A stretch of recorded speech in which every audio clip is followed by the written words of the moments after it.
This is Stephanie, and this is the Mocha Minutes Podcast.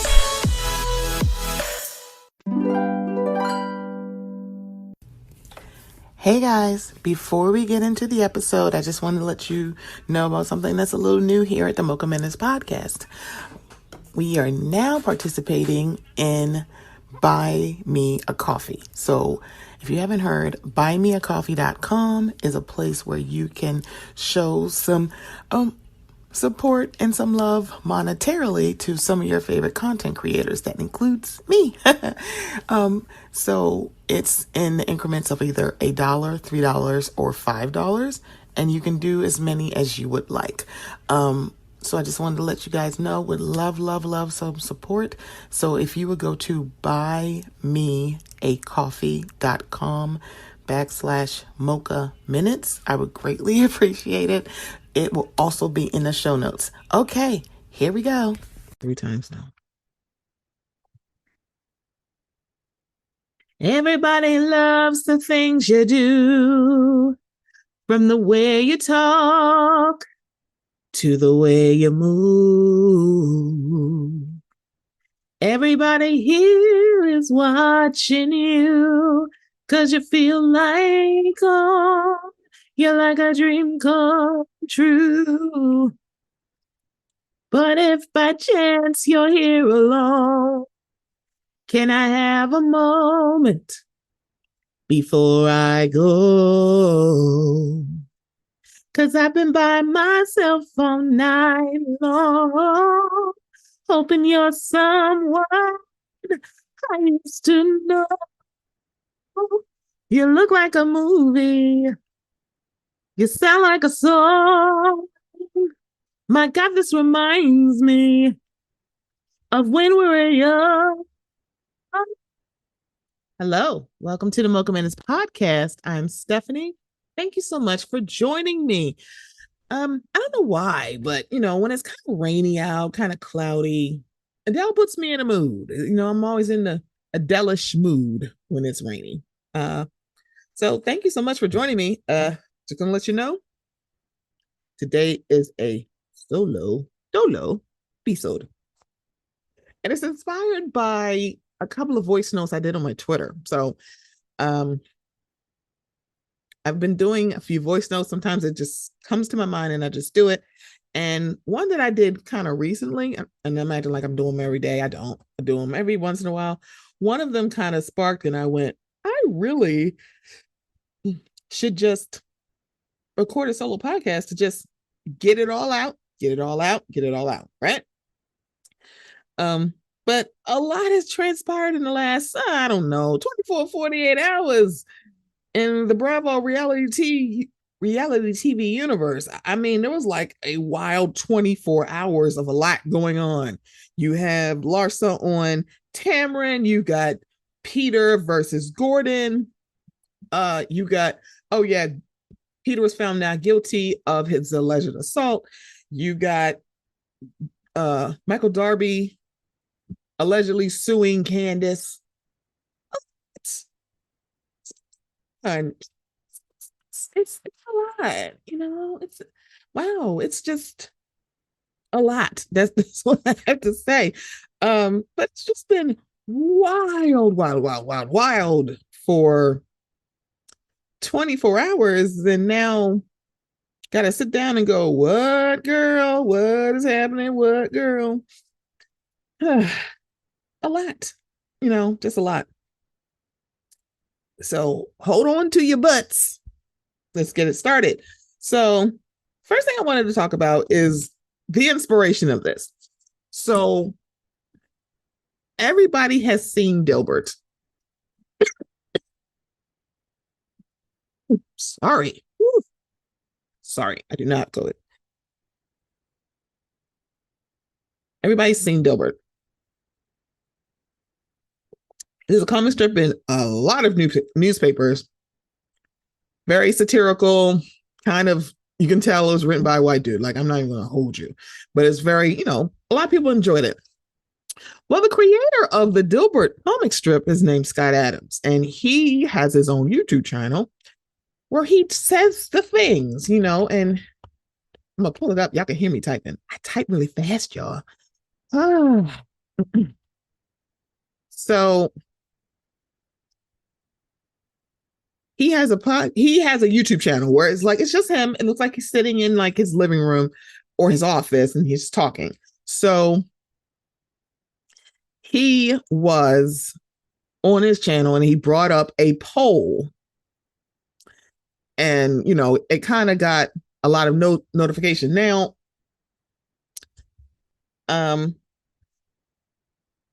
he's done a lot of videos, and he is, to his credit, he has not taken this video down, which I don't see why he would, quite frankly. So shout out to The Economist, because they get a nice little workup, because Scott had read a poll from a random conservative place. It said, I guess it's the Rasmussen, and it was a badly worded poll. I agree with The Economist when they said this. So let me give you the background. Dilbert and Dogbert, a cartoon office worker, and his canine companion have been staples of the American funny pages for 3 decades, which is very true. The comic originates as a satire of the white-collar office and poked fun at mismanaging bosses and time-wasting meetings. But in recent years, Scott Adams, the creator of the oddly shaped bespectacled office worker, has drawn stripes on corporate diversity quotas and whether people should be able to choose their pronouns. On February 2nd, Mr. Adams appeared in a YouTube live stream in which he called Black Americans a hate group and advised white people to get the hell away from them. The partner publications of Dilbert quickly condemned Mr. Adams and announced they would stop publishing the comic. Like the office workers he satirized, Mr. Adams' career suicide was partly down to abusing data. His source appears to be a poll from Rasmussen Reports, which, according to Mr. Adams, showed that nearly half, quote unquote, of African Americans are, quote unquote, not okay with white people. That's a hate group, Mr. Adams said. I don't want to have anything to do with them. The comic creator's comments misconstrued 2 numbers from the poll, however, and the survey itself is confusing. The poll, which Rasmussen released on February 22nd, asked Americans whether they agreed or disagreed with the statement, "It's okay to be white."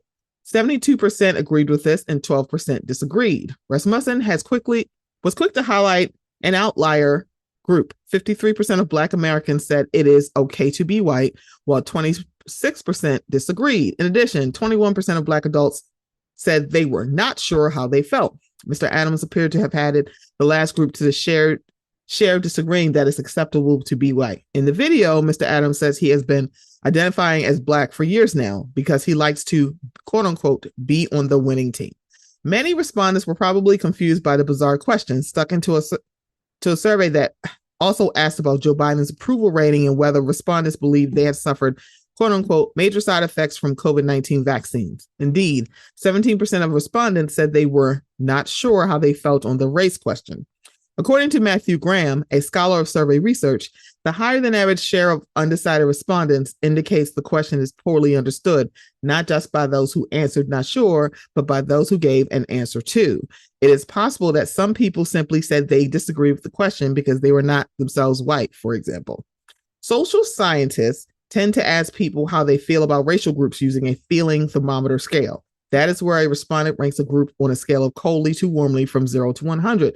According to The Economist analysis of such data from the American National Election Studies, a quadrennial academic survey, 60% of Black Americans in 2020 rated whites warmly, at least a 51 out of 100. Meanwhile, 60% of whites rated Blacks warmly.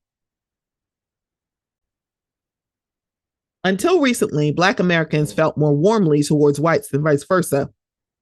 That changed in 2016. According to the Anti-Defamation League, the statement, "It's okay to be white," was created by white supremacists on 4chan, a message board site, as a way to provoke progressives into condemning the statement, proving how unreasonable they were being. A nonpartisan pollster would probably have avoided asking such a question. Mark Mitchell, Rasmussen's head pollster, defended the survey against the haters, quote unquote, and quote unquote anti-polling troglodytes questioning his methods. He said that the firm is asking reasonable questions, that the quote unquote media is not covering, that he knows what America really thinks, and it's not what's being reported by the news. Perhaps what Rasmussen reports is really after his attention. If so, it got what it wanted. So that's from The Economist. And I think what's really, really interesting when I think about this is the way that they're wording it. So essentially,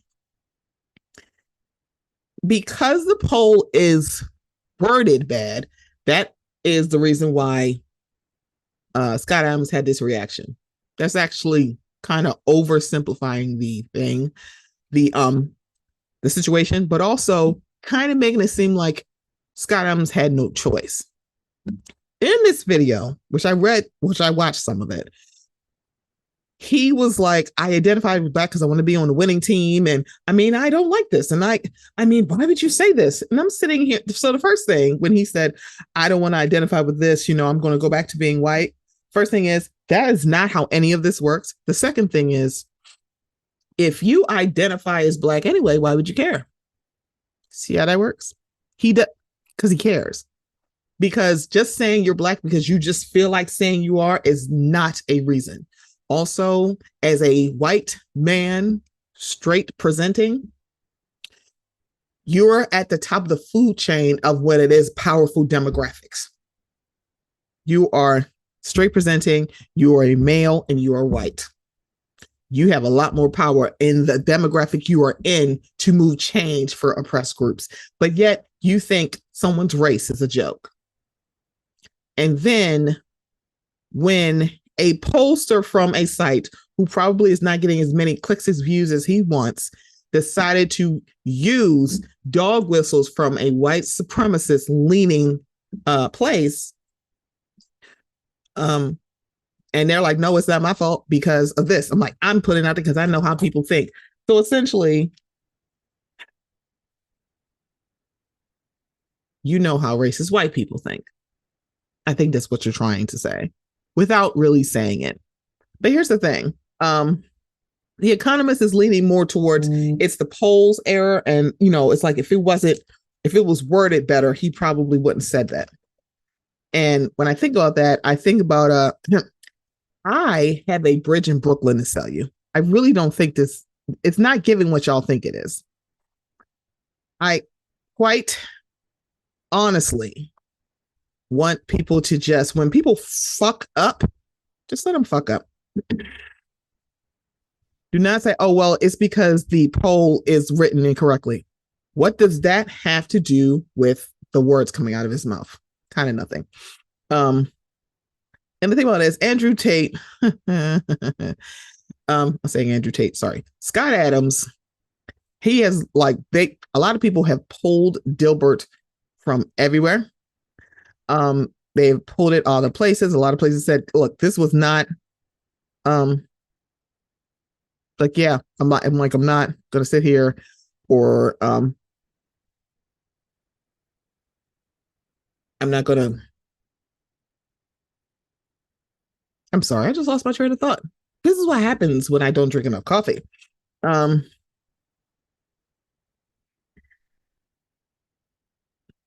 People dropped him. Different publications said they dropped him, and they're like, it wasn't a hard decision. Also, apparently, he was writing a book. His agent dropped him. He lost his book deal. There's a lot of stuff that happened. And it's really funny about all of this. And I'm going to say it's going to be like, what's funny about all of this? It's everybody else's fault. He really, honestly, doesn't get it, because the thing about it is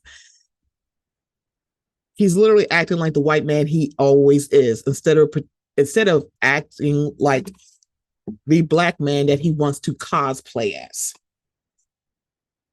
When I think about how this is just,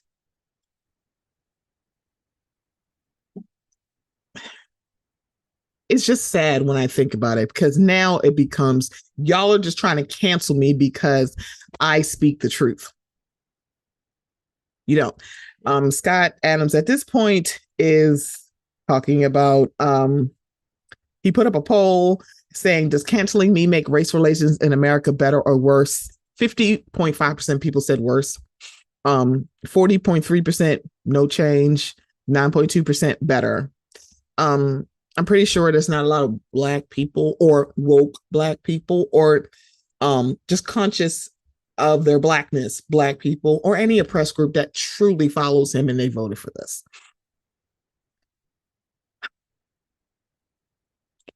I think what's really, really interesting is that now people are trying to figure out what exactly was his end game here. Because apparently he did not know that it's okay to be white. He didn't realize, and it's like that's actually kind of funny when I think about it, because it's like now someone who purports himself to be extremely smart is not all that smart. So basically, you don't do research before you speak.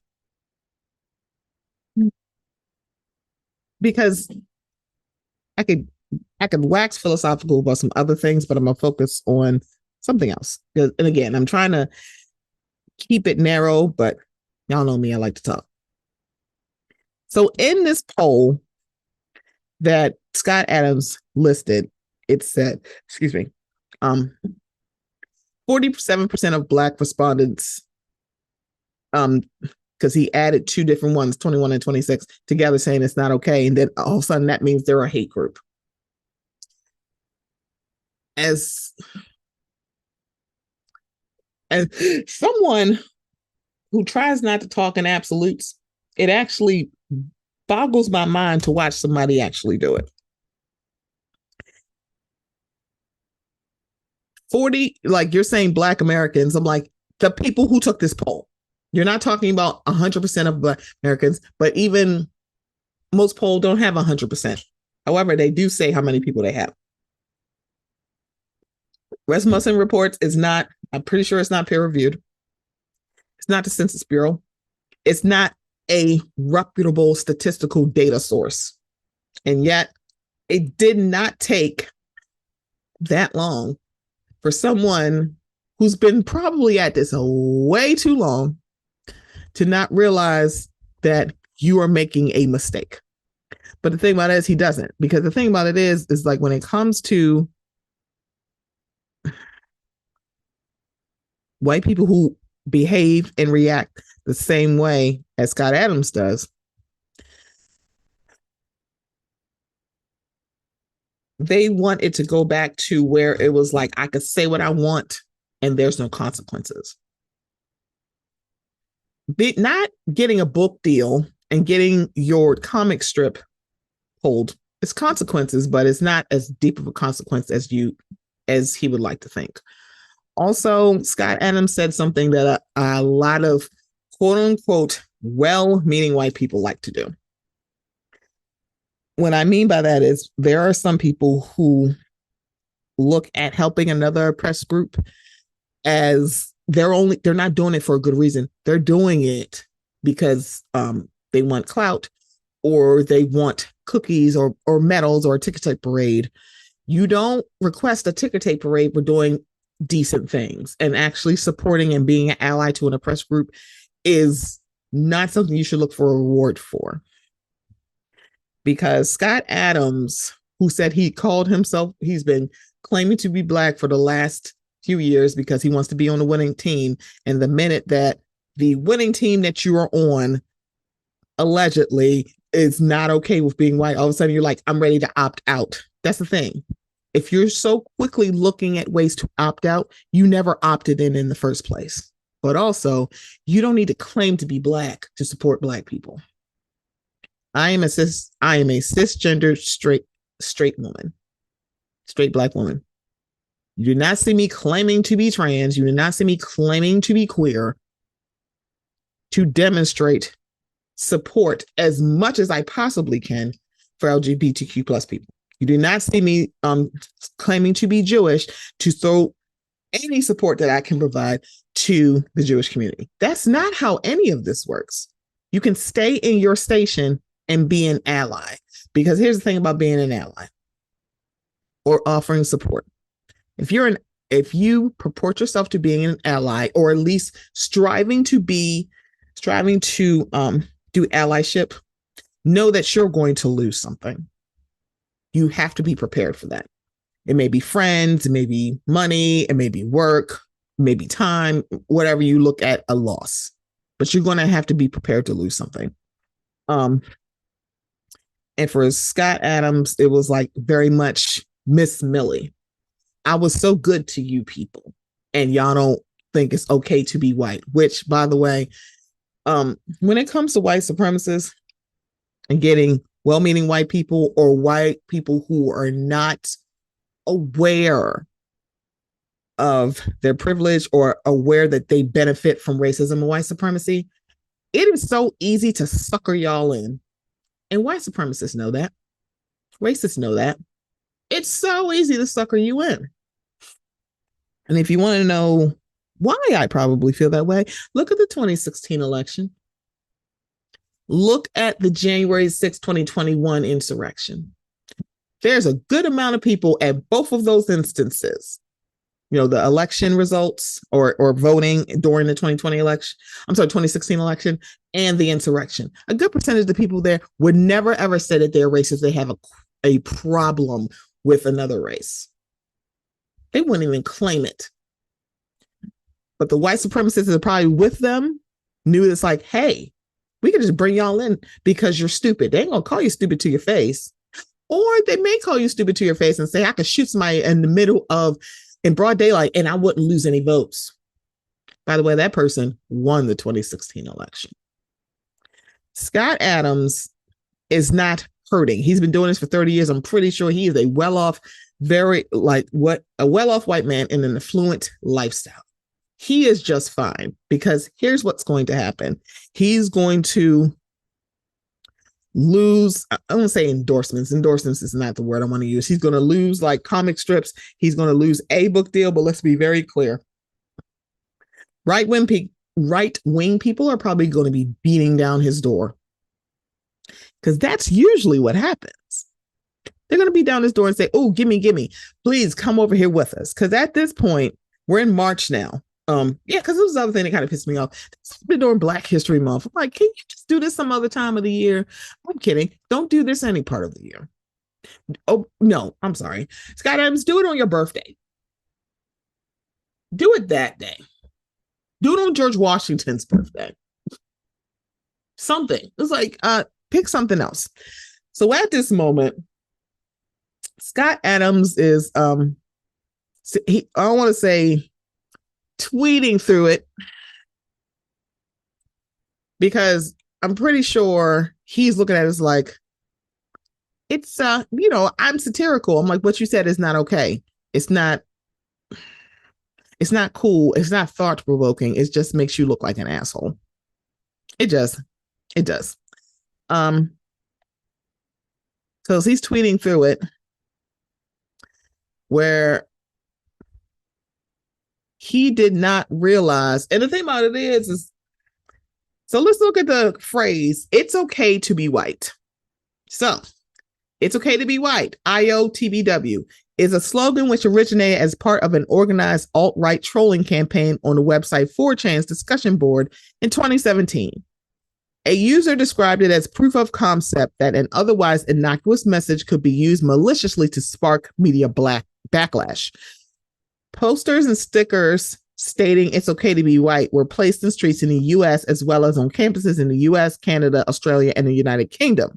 The slogan has been supported by white supremacists, including neo-Nazis. Media coverage of the event, including Fox News host Tucker Carlson asking what's the correct position, that it's not okay to be white, was seen as reacting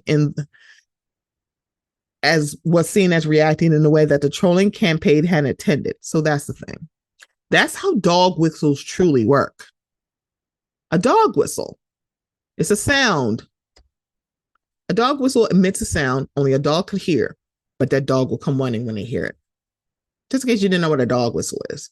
And the thing about it is, racists, white supremacists, alt-right, they play y'all every time because you'll fall right in. And now we have Scott Adams kind of sitting here thinking, oh, I'm smarter than the average bear. No, you're not, because you fell into it just like they did. But also the other part about this is it was the use of a poll that does not speak to a large percentage of Black people. If I'm sorry, I'm a Black woman and I love being a Black woman.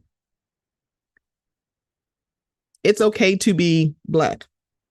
It's more than okay if we're being honest. But you won't see that working. It only works on white people. It works so easy. But that's how insidious white supremacy and racism truly is. It gets in so easy, and it stayed for God knows how long. It hasn't moved. It hasn't died out. It hasn't gone out of style. It's just morphed into different ways. Scott Adams is just the latest person to do it. Because let's be very, very clear. When you're a Black person or a person of color or someone from an oppressed group, when someone from the majority culture or white culture or a white person that you enjoy, a famous person, does something either racist, homophobic, transphobic, anti-Semitic, sexist, misogynist, whatever OBism that you want to use, when they do something, and I've maintained this because this is how I feel, I am never surprised. I'm just always disappointed. I don't put racism and white supremacy past anybody. Because one, we're all groomed in it. We were all raised in it. It's insidious and systemic. It is also irrational. There's no rational thought that goes along with hating someone about something they couldn't possibly change. So for me, I'm never surprised. At my big age, because I'm over 40, I'm just disappointed. We're now in 2023. And the fact that slogan, because one, it's okay to, or this phrase, it's okay to be white because it's considered a slogan. The fact that this is still around and people just don't know or aren't aware or literally will not stop falling for the okie doke is laughable to me. It just is. It just is. So, Scott Adams is not going to get canceled because nobody truly gets canceled. Canceling someone should be something literally it should be specific to a person, not to a group, because literally you're not going to get everyone to agree on canceling one person ever. No matter what they do, that's like horrible, tragic, or vile. There's going to be, if it's not everybody on board, that's not going to happen. I mean, unless you're Daniel Caesar and you tell people to cancel you. People go, bet. And even then, I think he could sing over some beats and still make some music. Right? Okay. Another thing that had me looking kind of like, girl, what? It's about reality TV. It really is. I'm sorry. I don't know what it is about him. I just adore him. I don't know what it is. Just adore him. It has been a wild 24 hours in Bravo land. And so let's talk about several things together. So the first thing is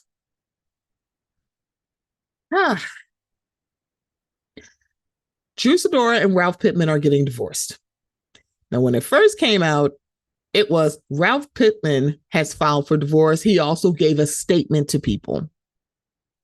And I was like, whoa. So first it was they're divorcing. It's like, oh wow, okay. It's like, that's unfortunate. Any break, no matter how I feel about their coupling, and Lord have mercy, do I have thoughts? Um, Breaking up a home is not, it's not easy. It's a hard thing to do. I think people were shocked because it literally came out of nowhere because RHOA has wrapped filming, if I'm not mistaken. So they're like, wait, this happened after you? I was like, wait, this happened after you? That's nuts. But, people were shocked. And then I saw who allegedly filed first. It was Ralph. And I think a couple of friends of mine, they're like, I was a little bit shocked by this. And I was like, So and I think about how their relationship was presented or how they presented themselves on the show, I'm not, at the time, I wasn't surprised. I was like, oh yeah, because she seemed like she was doing this hella high water. Her and Ralph were going to make this work. So when it was like, oh, he filed first, well, he filed, and I was like, I'm not shocked by that. Then comes out that Drew actually filed before he did 61 whole minutes, and I went, it's going on. Apparently, I think essentially both of them said the same irreconcilable differences. I think he wants half of her money. And, now the things are, it's like the thread is being pulled from the sweater where Drew is now alleging that he was abusive, physically and mentally, allegedly. And that he also was a serial cheater. So I think a lot of people were not surprised that they broke up. I think it was the timing that really probably threw everybody off, right? I'm sorry. It always sidebar. It always got me when he left for days and went to Tampa and then acted like his wife didn't have any kind of leg to stand on to say, what the fuck do you mean? You're not going to tell me what happened. You just disappeared for days. So what Drew is alleging in her filing is an amended complaint. She said she simply cannot take Pittman's continued blatant disrespect and mental abuse any longer. She also alleged that he was a repeated uncondoned adult, that he committed, repeated uncondoned adultery during the marriage, and even allowed his multiple paramours to have direct contact so that they could flaunt their relationships with him. And I'm like, girl. Now, also in the complaint, these are quotes that I'm saying. The unmitigated gall and audacity to screenshot and send sexting messages directly to her and Pittman. That was what she alleged that one of his, I won't say many whores, but one of his sneaky links, because Giselle, that is a sneaky link.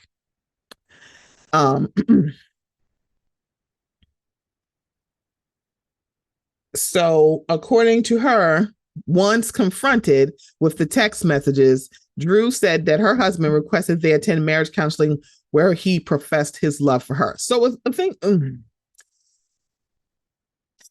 so when you looked at the last season of Atlanta, it looked like he was trying to fix things, allegedly.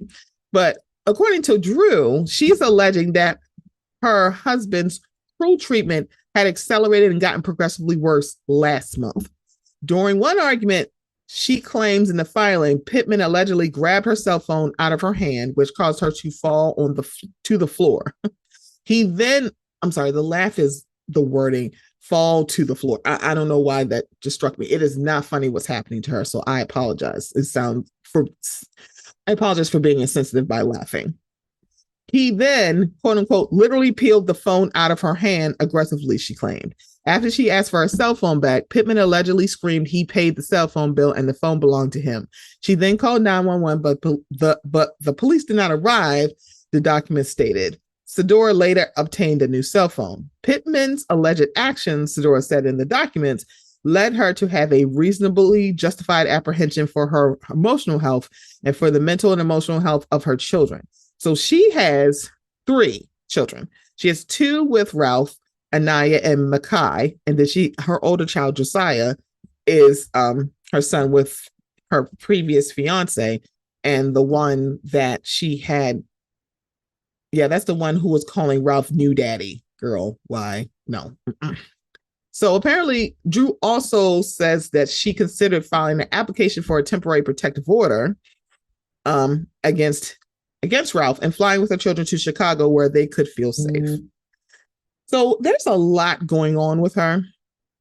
So it's a lot going on, but again, more stuff coming out. Additionally, Sedora claimed in the complaint that Pittman has been financially abusive through their marriage, including during the week of February 13th. It's March 2nd, you guys, where he allegedly withdrew a large sum of money from her business bank account across multiple days. What? The television personality. So I will say this. Let me back this up. I am reading from the People article that was written by my boo thing, my furry nephew's daddy, Dave Quinn, and Stephanie Wanger. So they're the writers of this article. So let me get back to reading the article. Girl, this is a lot. Oh my gosh.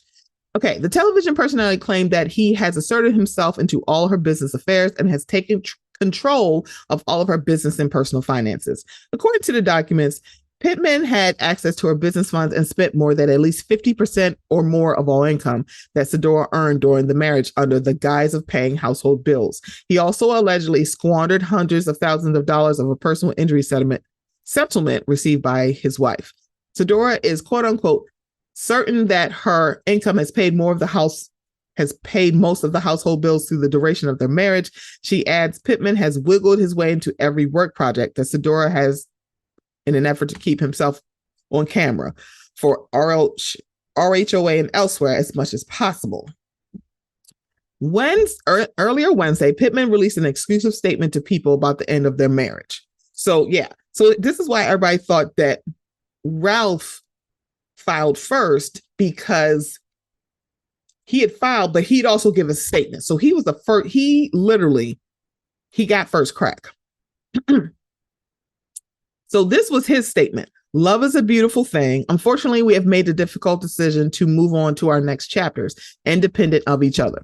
Drew and I have decided to file for divorce. We have 3 amazing young children, and their mindset and growth is what is most important. As we navigate this difficult time, I ask that you please respect our privacy.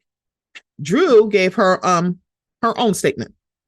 After 8 years of wholeheartedly fighting for my marriage, I have made the agonizing decision to release my husband with love. Although Ralph and I have decided to move forward separately, the hope is to remain friends so that we can co-parent responsibly. In spite of our very public life, I am asking for privacy during this difficult time as my children and I learn how to navigate through our new beginnings. So essentially the same vein of a statement, but a little bit different, right?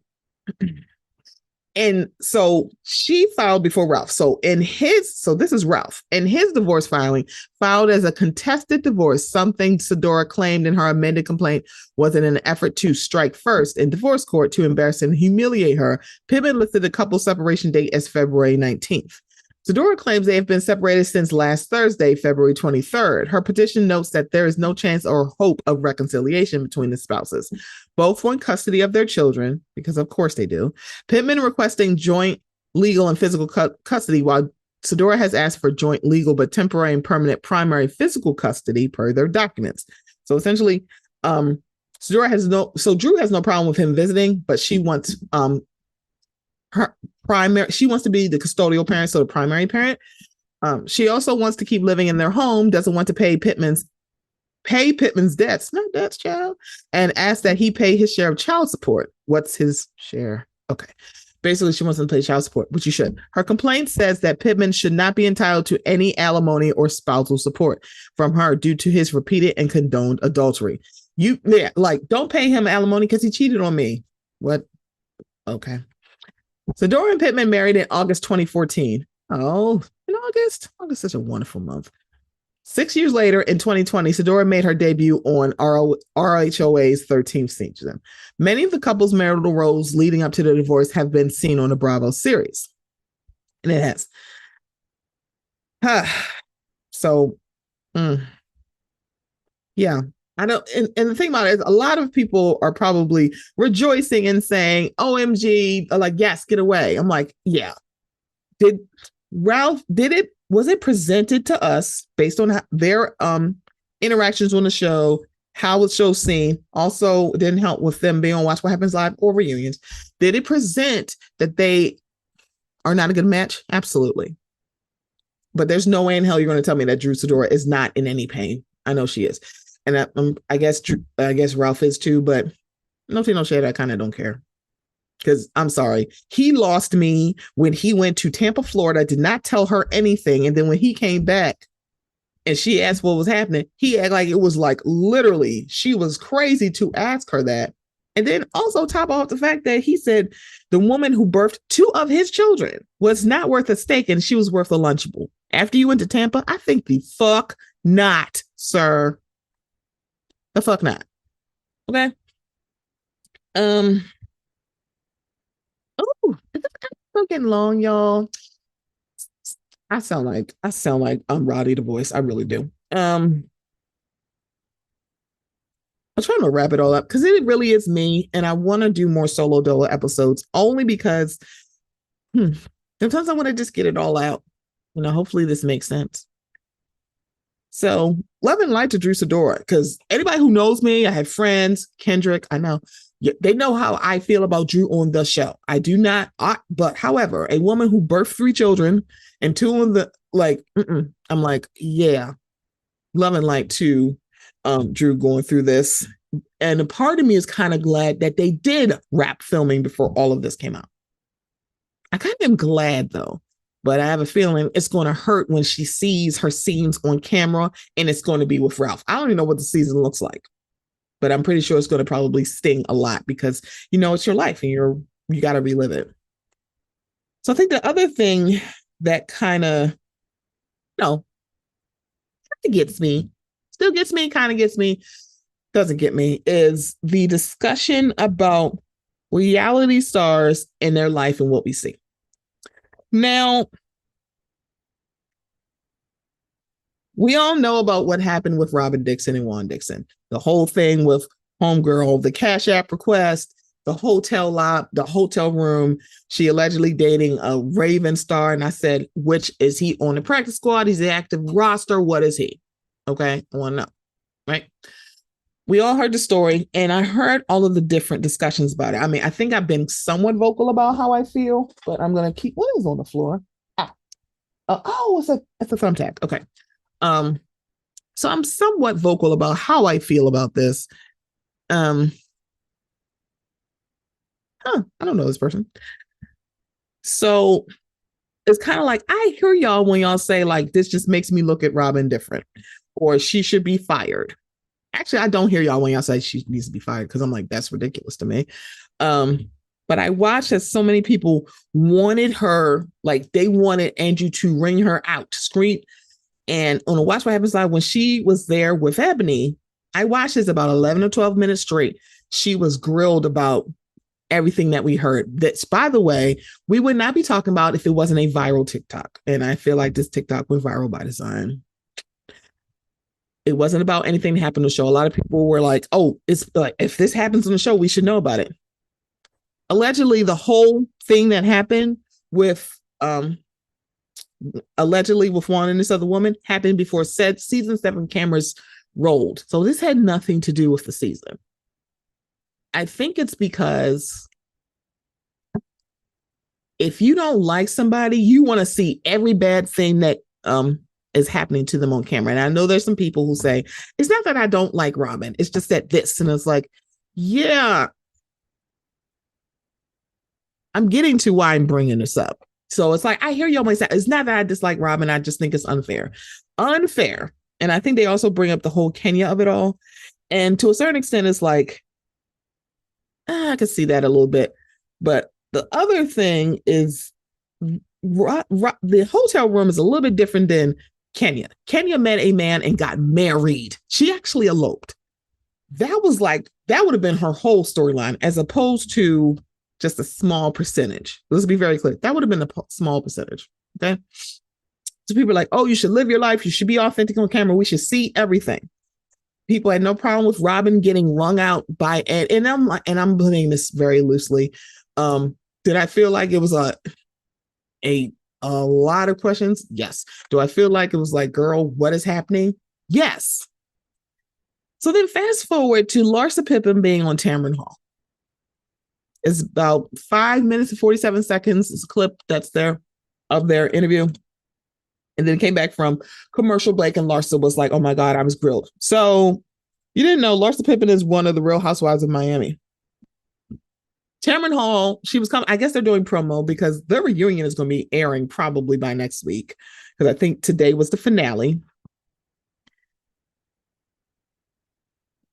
I saw a lot of people saying that she was being grilled and it was unfair because Larsa Pippen is dating her best friend, Michael Jordan's son. And I saw a lot of people saying that she was like kind of grilled about this. So Michael Jordan's son is Marcus Jordan. Now, why is this somewhat significant? Larsa Pippen was married to Scottie Pippen. Scottie Pippen played the shooty hoops with Michael Jordan. Larsa Pippen is in her 40s. Okay, so Larsa is 48. Marcus Jordan is 32 years old. The way that she was kind of framing it, at least to me, and I'm like, it's only my opinion, she was kind of framing it as if you just found out that he was related to Michael Jordan. Ma'am, that is utterly ridiculous. So on one hand, I'm of two minds. So if Scottie and Michael were on good terms, would it be the same as it is now, where him and Michael and Scottie allegedly are not on good terms? I'm wondering if it would mean more or less. I don't know. Truly, I don't. So let's be very clear. Larsa and Scottie Pippen got married in 1997. They did not, and they finalized their divorce in December 2021, more than 3 years after their split. Scottie Pippen is 57, Michael Jordan is 59. So again, she and Scottie are not that far removed from being divorced. Essentially, if they got divorced in 2021, it is now 2023, not even 2 years. So let's add up to about 4 years removed from being married to Scottie Pippen. You didn't know who that was? Oh. I am not Tamron Hall. I am not an investigative journalist. Tamron Hall is. And the thing, I found it very interesting that people were saying, oh, she is just getting berated and grilled. And I'm like, girl, wait, what? This can't be the same fan base, because, you know, if stuff is kind of fishy, y'all said, y'all no, mention it all. Because then what y'all said to Robin. And also, allegedly, she was dating Marcus Jordan while she was filming. While she was filming the show, she was allegedly dating Marcus Jordan. That never came up, and nobody is asking for it to come up. See, the thing about it is, when we talk about we want authenticity with reality stars, I mean, and that's just the flow of the discussion. I'm not talking about every person who watches Miami or Potomac or Bravo or reality TV in general. Let me say that. I'm talking about the wave of discussion that is happening. I thought it was like, it's funny to your girl that it became like Robin's not showing us her whole life. There's a lot of people who don't do that. There's 3 other people on that show that don't do that. I'm talking about Potomac. Okay. Y'all can't see me smiling. You can't see me. So to watch people say, nope, you got to give us authenticity or get the fuck off the show. Let me know if y'all going to keep that same energy with Larsa. Let me know.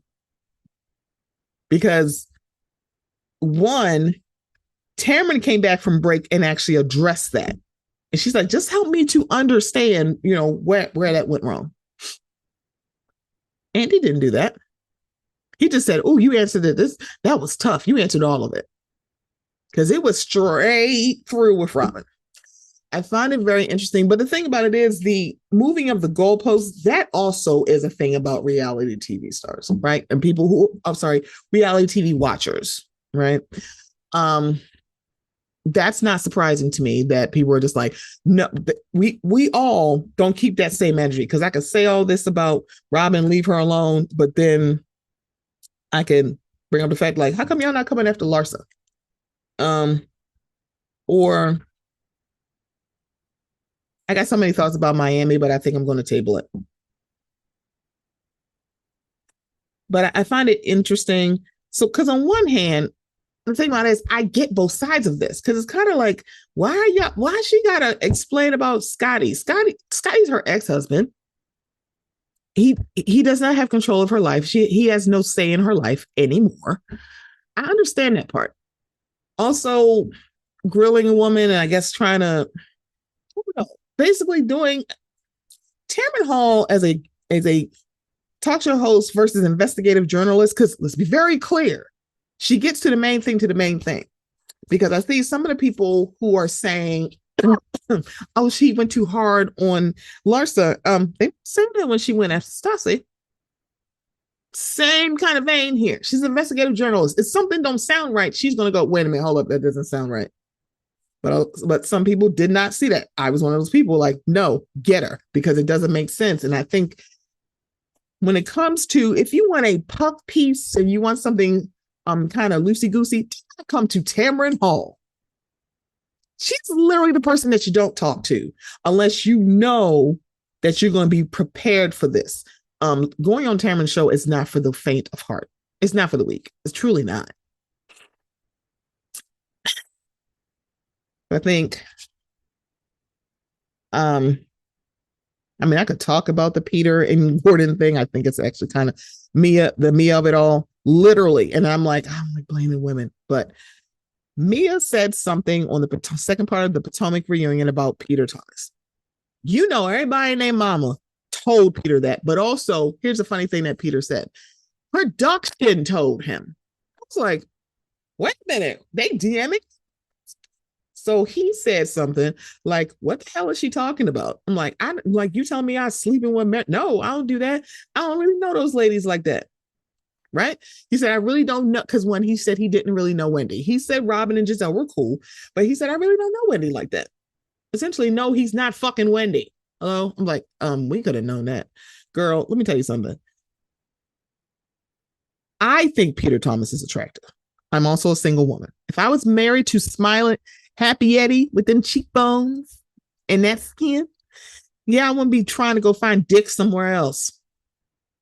I would be staying at home, making sure that smile stays on Happy Eddie's face, because I'd be sitting on it. So there's that.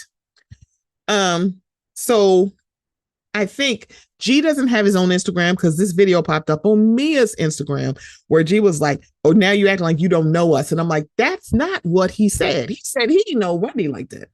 So out come the video of Wendy. I guess it was a video that Peter took, and apparently it's on his Instagram, of her having like a dish at Bar One. Now, what she was wearing, and the thing about it, when she said it, like, see, I told you, it was like, girl, that's a reach. Because what she was wearing was the yellow and black sweater that she had on when she filmed with Peter. So again, girl, it's a reach. You're grasping for straws. But the thing about it is now you got Gordon and Peter going back and forth, because then, of course, Mia said this on the reunion. Peter said something. He put out another video saying he was found not guilty of the allegations of he assaulted a woman at Bar One. He was at the Baltimore courthouse. I knew exactly where he was. Then Gordon said something. Then Peter put out two videos. Shout out to Rodney the Voice. The first video he deleted because he said, yeah, I talked to you a week ago about negotiations, essentially hinting at the fact that Mia is coming back next season. Womp womp. So of course he deleted that, and I think he also said some angry shit too. The second one, he said, I deleted that other video because I was a little angry. He said, I didn't say I didn't know you, because actually he never mentioned Gordon at all. But I think he just heard, I don't know the ladies like that. He was talking about Wendy. You know Wendy like that to be fucking somebody else's wife. It's like, sir, Peter may be a lot of things, but he don't seem to be somebody who be like philandering. He do not seem like a sneaky link. And the fact that this all started because Mia just threw something out because she'll be like, won't start none, won't be none, is actually kind of dangerous to me, because she just going to say it. Because she also kind of, I mean, I'm not surprised that she did this, because she did this.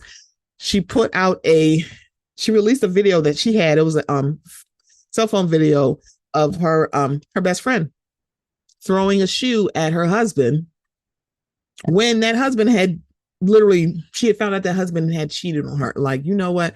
I could get into the nuance of, girl, that man cheated on her. What the hell? I'm like, well, I mean, girl, stop acting like you ain't never seen no woman so mad that man is cheating on, they threw a shoe. I'm not going to make light of domestic violence. I'm not. But the fact of the matter is, you were her friend since y'all were in high school. I'm like, if she can do this to Jacqueline, doing this to Peter is no skin off her nose. It's not. It's just unfortunate, but it's in the wild 24 hours that was Bravo. Oh, sorry.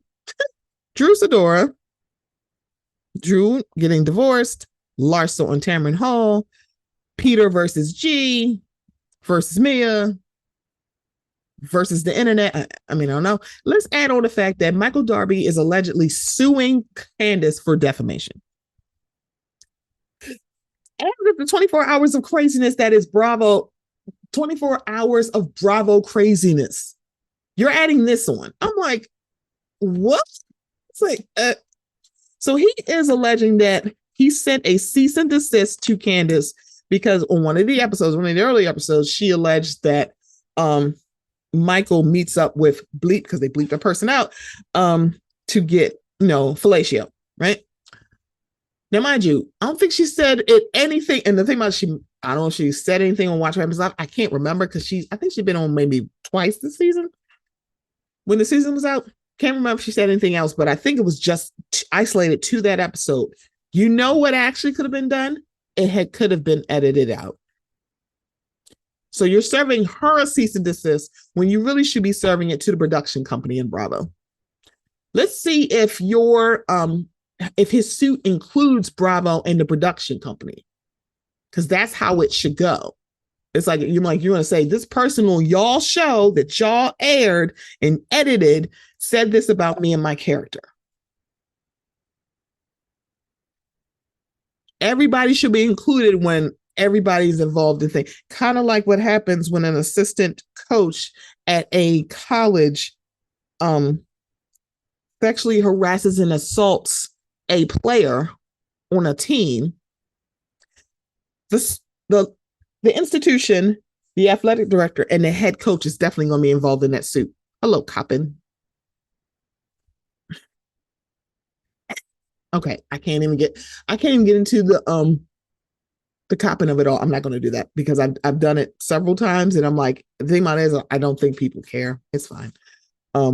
I care because I do HR, and I'm like, girl, I could tell you exactly why he's there and why he should be there, but it's not the reason that y'all think. Not check that. The fact that he wants to sue her for defamation is like, I wonder how this is going to work. Unless the production company and Bravo is included, you don't have a leg to stand on, Stumpy. And also that producer that you harassed in Bahamas when Candace was performing and you thought that was Candace, I hope she got her lawyer on speed dial. If not, call some people. There's several lawyers in the Bravo space. Do not call Phaedra. You can find some lawyers Dr. Nicole's husband is a lawyer. Or just someone, wherever you are. It's like, girl, they don't have to be Bravo related. Girl, get you a nice little lawyer and sue him for assault. Since we're doing the suing of it all. But yeah. And hopefully there is no this. Candace, don't even respond to this. Don't. But shout out to my girl Katie Ross. Who, y'all, I'm gonna put this on the microphone. I'm going to ask Katie if she would come on the show and just talk to me. Not really an interview, just for us to talk, because I would just love to see her and talk to her, because I have my thoughts. But Katie tweeted out, I read something ridiculous. It better be a joke. Michael, don't fuck with the real Candace. Slowly back away, son. I agree with her. It's like, that's it. And the fact that she's not responding, because her lawyer or her team probably like, girl, don't even respond to such foolishness. Chef's kiss. Y'all, I hope you liked this solo Dolo episode. It's talked a lot of stuff. Talked about our stuff. It's all over. It's all over the place. But that's how my mind is. But I had to get that stuff. That thing with Scott Adams is so tiresome to me. Because it's the audacity for me. And then him tweeting through it and say, it's really y'all that are wrong. No, bitch, it's you. It's you. But y'all, this has been the Mocha Minutes podcast. Thank you so much for listening. I know it's just me. It's just me. But, be prepared for more solo Dolo episodes, y'all. I appreciate you more than you know. Shout out to Samaj. I owe you a response to your email. I am going to get to it. I love you forever. So everybody, take good care of yourselves. We are out of Black History Month, meaning no more wildly shitty things happening to Black people during Black History Month. I think one of the not shitty things that happened is Zaya Wade is now able to change her name and identify as the gender that she would like. It's a beautiful thing, and I'm so happy for her. And I'm glad that she has a village that fucking fights for her. For real. Congrats, Zaya. Everybody, thank you so much. Angela Bassett did the thing, and she did. All right, bye. All right, guys, I'll be back next week. 2 breaths away from turning this page into a media literacy page, because this is the 3rd video I've had to make in the same amount of days about a trend that is actively taking something away from a marginalized group, and it's getting a little tiring. So here's the video. This boy be in my DM say I'm pretty. Here's the context of that video that is not in the audio. He told me what he couldn't say in the AM. As if telling a Black girl that she is beautiful and sexy can only be done in the PM. When it's dark and it's night and no one knows. What Hank is addressing is the horrible phenomenon that people are ashamed to love Black women. You co-opting this for your thirst traps is a gross misinterpretation of her words, and you can't just pick and choose what you want to use out of a piece of literature. I know we all didn't take AP Lit, but we don't have to. You just have to know where it came from.